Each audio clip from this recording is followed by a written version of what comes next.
Maroon came up as a colour at one point in discussion for some title of something, and then maroon became marooned, and it seemed to fit that tune. Titles is a long, difficult thing sometimes, and that one seemed to fit, and then we played it up a little bit at the end, putting wave noises and seagulls at the beginning to set the mood a little bit before it goes into it. There's no particular huge significance to Marooned. It's just an appropriate title. Wearing the Inside Out came out of us jamming at Britannia Row in just over a year ago. It starts with a bass guitar being plucked and the harmonics with a repeat delay on it, and a keyboard starting those first chords.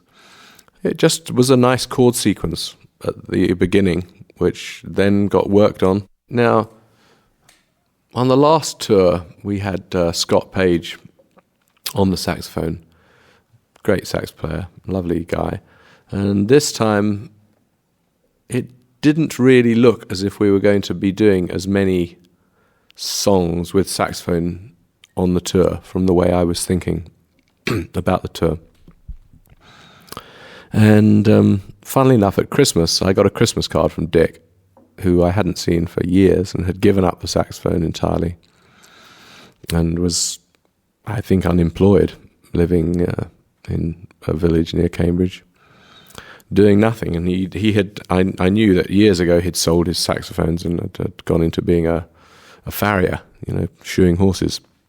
He apparently had given that up as well, and he had bought himself another saxophone a year or so ago, and he just sent me a Christmas card. I rang him up. I didn't even have his phone number before, so I just rang him up and said, just to say how you're doing, and he was just talking to me about it. And I had been thinking about what to do about saxophone on the tour, because we weren't going to need a lot of it, but we needed some. So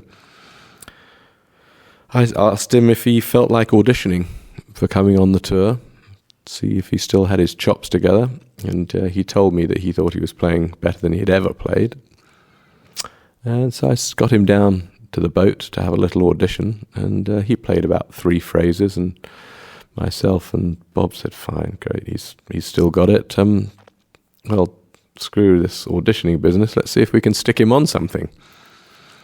And the only place that seemed really appropriate was the opening for Wearing the Inside Out, so we put him on it. Boom. He's got that tone. It's fantastic. You can recognise it straight away. And so he's on the tour with us as well.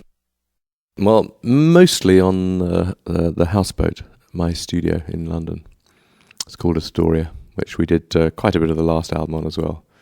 But last time we never really thought we could do drums and that sort of stuff on there, because the actual recording room is kind of tiny. But we actually tried recording drums in a couple of other places, but we found that it was better in the tiny room, so there we stayed. It's on the Thames River in near London. So it's unusual recording studios. It's covered in windows everywhere, and all you can see are ducks and geese and swans and stuff swimming around outside.